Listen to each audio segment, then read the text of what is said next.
Assalamualaikum warahmatullahi wabarakatuh. Teman-teman semuanya, peserta mata kuliah ekonometrika dari Prodi Ekonomi Syariah ya, di STAI Anambas.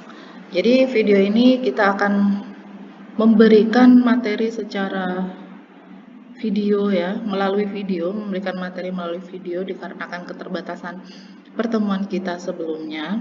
Semoga ini bisa menggantikan pertemuan kita. Nanti selain ada materi ini akan ada tugas-tugas di dalamnya untuk mengevaluasi pemahaman teman-teman semua. Jadi selain berdasarkan video ini, teman-teman silahkan mencari alternatif informasi dari berbagai sumber lainnya yang bisa teman-teman cari ya.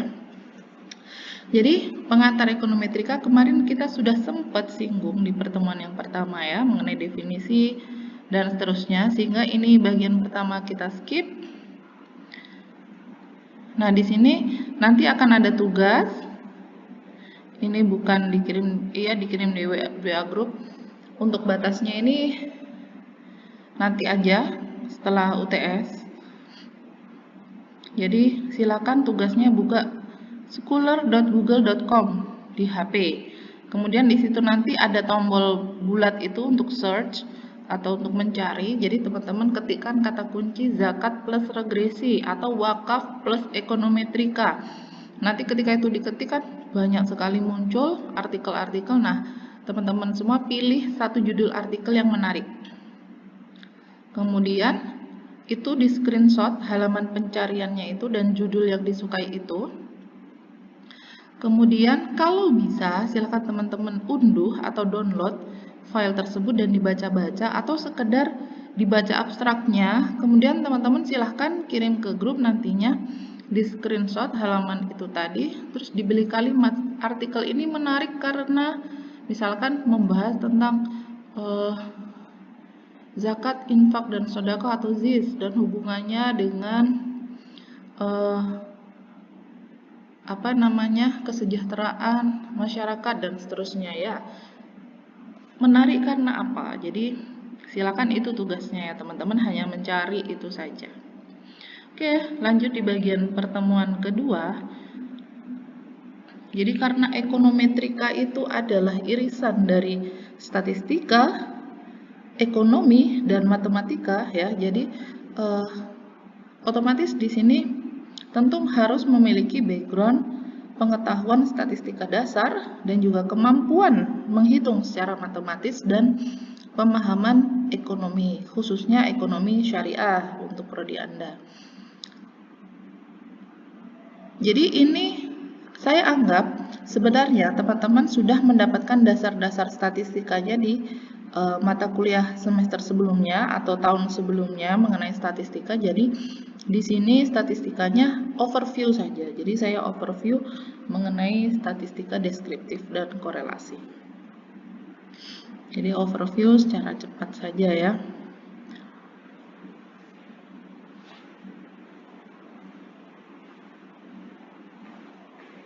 Oke. Yang pertama adalah ukuran pemusatan data. Jadi ini adalah sebuah ukuran ya, sebuah ukuran tunggal yang mewakili sekelompok data. Jadi kalau Anda sedang melakukan aktivitas statistika ya, mengumpulkan data, menganalisis, membuat kesimpulan, itu kan datanya itu kan banyak ya, minimum 30 lah untuk dianggap cukup memenuhi central limit teori ya. Nah, kan datanya banyak sehingga kita memerlukan satu ukuran yang mewakili keseluruhan data tersebut. Nah, untuk melihat datanya itu berada di mana posisinya, pusatnya ada di mana, itu digunakan ukuran pemusatan data dan yang paling sering digunakan adalah mean atau rata-rata, median, serta modus. Mean atau rata-rata itu dihitung dari semua nilai dijumlahkan kemudian dibagi dengan jumlah datanya. Misalkan teman-teman memiliki 30 data, misalkan teman-teman memiliki swalayan atau supermarket gitu ya. Jadi di situ Anda melakukan pencatatan mengenai transaksi yang terjadi di toko tersebut. Nah, Anda mencatatnya selama 30 hari. Nah, nanti ketemu rata-rata uang yang dibayarkan atau uang yang dikeluarkan oleh customer dalam sekali belanja.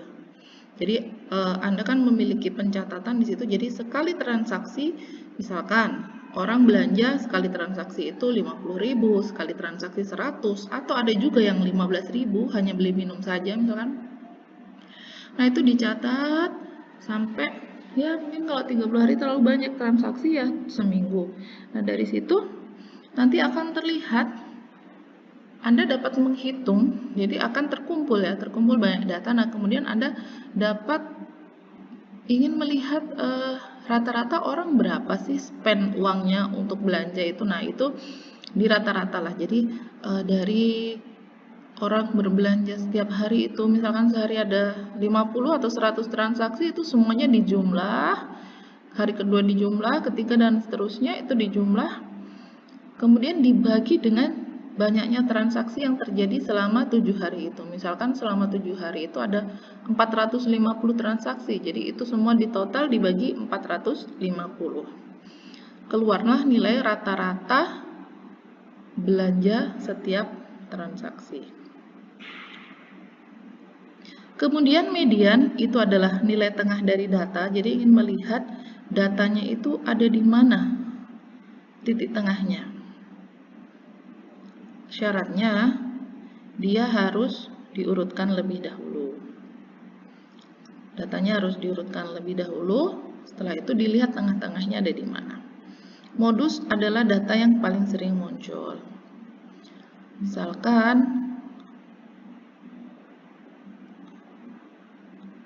hari Selasa adalah jumlah transaksi paling banyak dibandingkan hari lain, atau hari Sabtu ya ketika weekend gitu ya. Itu bisa dianggap frekuensi, bisa juga dilihat modusnya. Atau kalau ingin melihat modus dari uang yang di-spend itu tadi, bisa jadi modusnya adalah 50.000 ya, sekitar 50.000. Jadi orang paling banyak transaksi itu sekali transaksi adalah sekitar 50.000.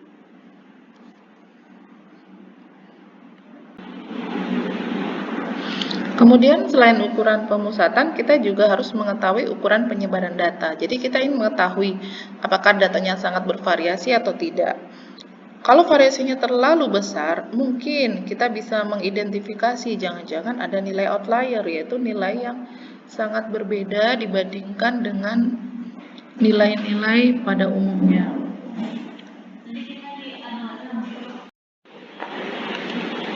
Jadi misalkan ini contohnya, data pendapatan 10 mustahik atau penerima zakat sebelum dan sesudah program pemberdayaan. Jadi mustahik zakat ya, orang yang berhak menerima zakat itu ada data 10 orangnya. Kita lihat sebelum dan sesudah diberikan entah bantuan, entah program pemberdayaannya apa, bantuan modal atau apapun itu dari lembaga amil zakat ya. Kemudian data itu dilihat rata-ratanya berapa. Jadi misalkan data sebelum gitu ya. Misalkan data sebelum mendapatkan program gitu. Pendapatannya berapa? Apakah terdapat perbedaan yang besar antar 10 orang tersebut? Nah, kalau perbedaannya besar, maka standar deviasinya itu besar. Jadi kalau standar deviasinya kecil, berarti kondisinya relatif merata. Jadi lebih mudah kita menjalankan program di yang standar deviasinya kecil. Jadi standar deviasi ini adalah ukuran variasi atau ukuran penyebaran data yang paling umum digunakan. Nah, cara menghitung varians itu adalah, kalau tadi rata-rata kan tinggal dijumlah dibagi n-nya. Nah, kalau varians itu adalah Anda melakukan selisih antara masing-masing pengamatan dengan rata-ratanya, kemudian dikuadratkan, baru dijumlahkan dan dibagi n-1. Itu adalah S kuadrat atau varians.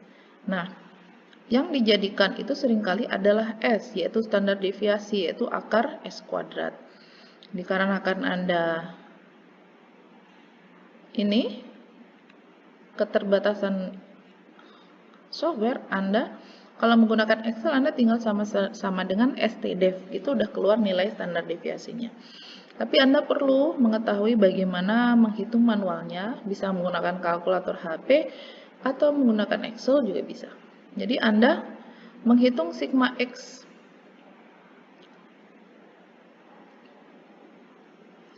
Kemudian dari sigma X itu dibagi N, nanti ketemu rata-ratanya atau hitung min-nya. Setelah ketemu rata-ratanya, masing-masing X-nya dikurangi dengan X bar. Kemudian dikuadratkan, kemudian itu dijumlahkan, barulah itu adalah nilai varians. Kalau di akar, maka itu disebutnya adalah standar deviasi. Jadi kalau struktur datanya adalah, nanti di bawah ada ya, kita ada contoh datanya. Kemudian yang selanjutnya distribusi normal dan tabel Z, ini adalah distribusi probabilitas dari sekelompok data ya. Jadi berbagai kejadian itu akan seringkali dianggap berdistribusi normal, kecuali event-event tertentu yang diketahui tidak berdistribusi normal. Ciri-cirinya yaitu ketika event itu berbentuk lonceng atau di kiri dan kanannya itu frekuensinya rendah, kemudian di tengah itu frekuensinya tinggi, itu bentuknya lonceng ya, lonceng terbalik.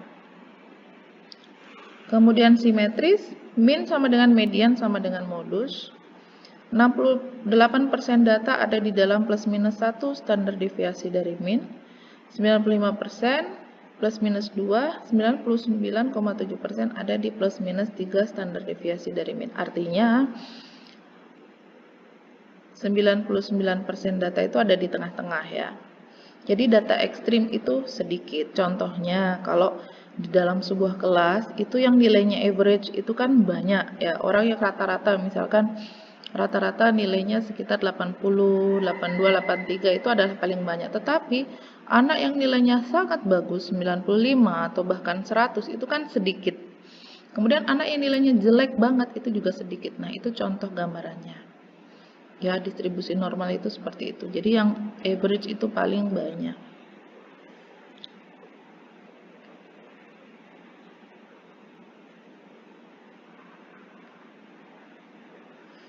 Selanjutnya korelasi. Di dalam bidang ekonomi tentu sebuah variabel itu tidak bisa berdiri sendiri ya. Jadi dia selalu berhubungan satu dengan yang lainnya. Sehingga ada sebuah nilai yang disebut sebagai koefisien korelasi.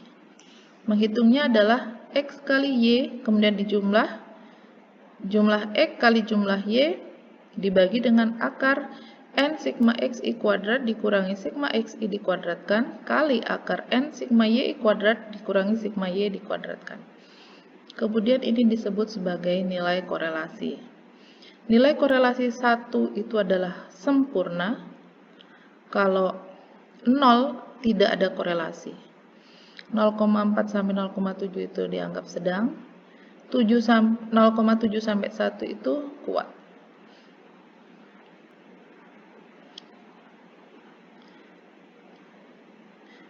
Tanda negatif pada korelasi itu hanya menunjukkan apakah dia berhubungan positif atau negatif. Berhubungan positif itu adalah ketika X, misalkan X-nya itu adalah dana ZIS, kemudian Y-nya itu adalah pendapatan mustahik. Jadi, kalau berkorelasi positif itu adalah semakin tinggi dana ZIS yang dialokasikan, maka akan semakin meningkatkan pendapatan mustahik. Itu berhubungan positif. Kalau berhubungan negatif itu contoh hubungannya adalah harga biasanya.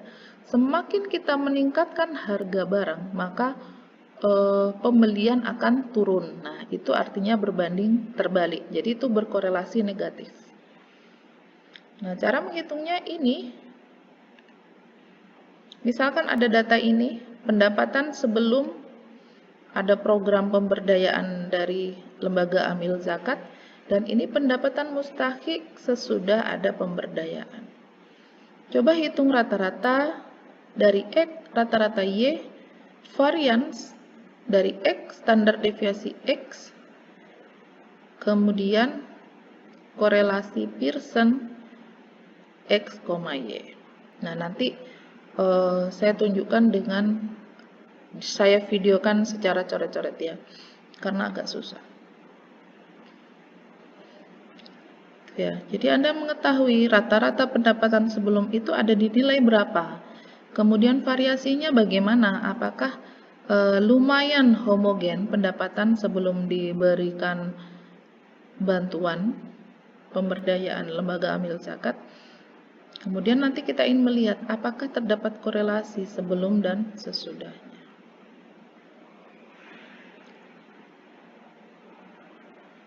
Ini misalkan ya, terdapat korelasi yang kuat 0,99 antara sebelum dan sesudah, maka dianggap program zakat itu berhasil meningkatkan rata-rata pendapatan mustahik.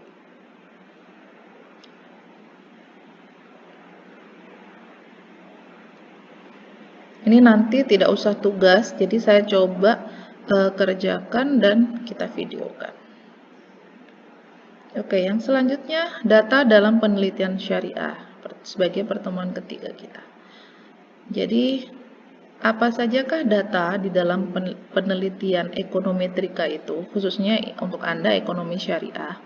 Jadi ada data cross section, ada data time series, dan ada data panel.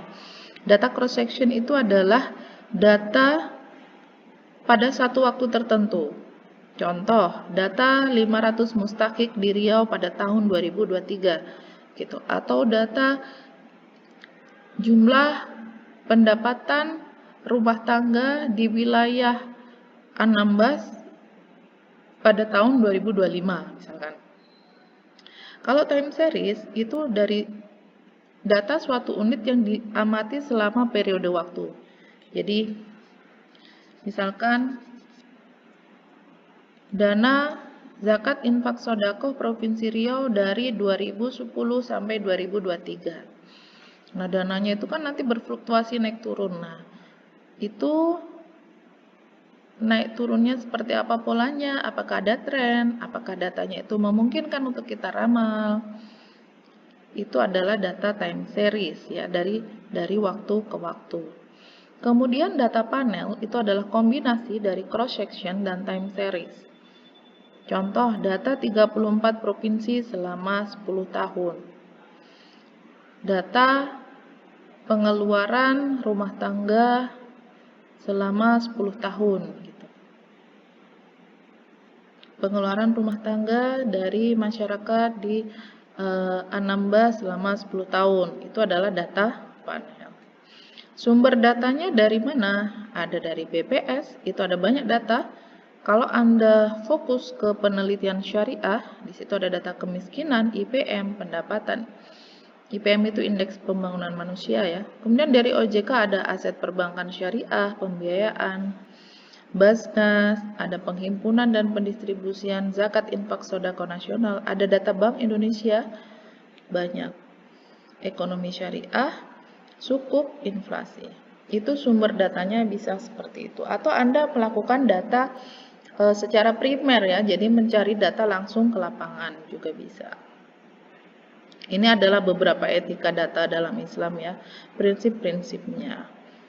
Dalil, jadi ini apa yang kita lakukan sebagai peneliti scientific base itu adalah ternyata selaras dengan apa yang telah diajarkan di agama. Ini adalah sebuah studi kasus. Ketika Anda meneliti pengaruh wakaf terhadap kesejahteraan di kabupaten terkecil, setelah pengumpulan data ada 3 masalah. 5 dari 50 responden nilainya sangat jauh dari rata-rata. Jadi ini adalah, misalkan yang lain itu adalah pendapatannya itu sekitar 1 juta, 1,5, 1,3, 950, sekitar itu. Tiba-tiba ada yang penghasilannya adalah 3 juta. Itu kan sangat jauh berbeda dengan data-data pada umumnya. Itu artinya disebut sebagai data outlier, sangat berbeda.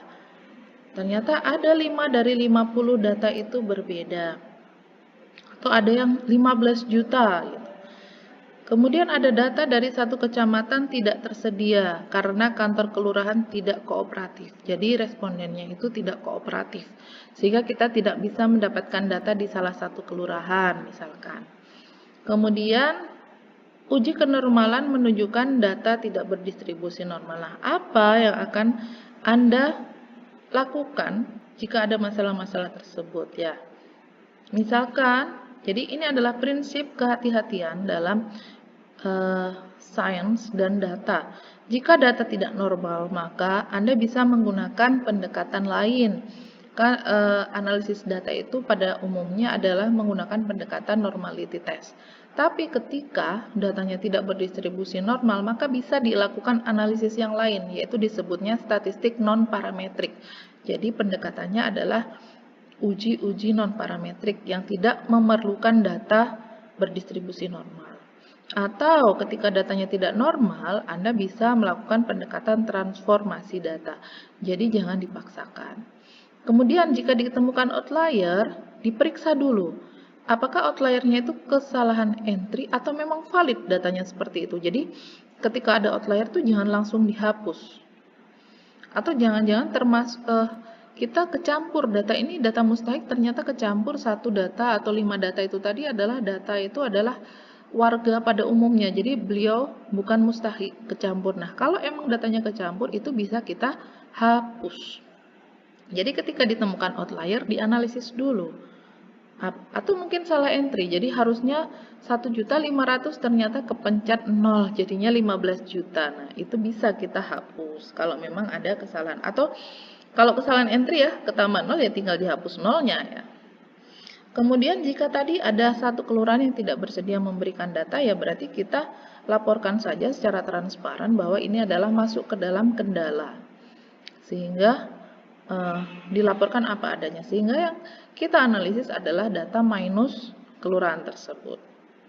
Kemudian misalkan hasilnya tidak signifikan, itu tidak masalah karena kita tidak berharap semua variabel yang kita teliti itu signifikan secara statistik. Jadi misalkan ada data yang tidak signifikan, yaitu berarti itu adalah temuan kita bahwa secara empiris hubungannya tidak signifikan. Kemudian ini perbandingan jenis data ya, tadi cross section, time series, dan data panel ini adalah diringkas. Tadi ya perbedaannya. Dan analisisnya apa, itu bisa Anda cermati. Ini adalah beberapa temuan-temuan yang bisa Anda baca. Saya rasa sekian dulu ya video penjelasan saya mengenai pertemuan 1 sampai 3 ya. Kita lanjutkan di materi pertemuan 4 mengenai analisis regresi. Terima kasih.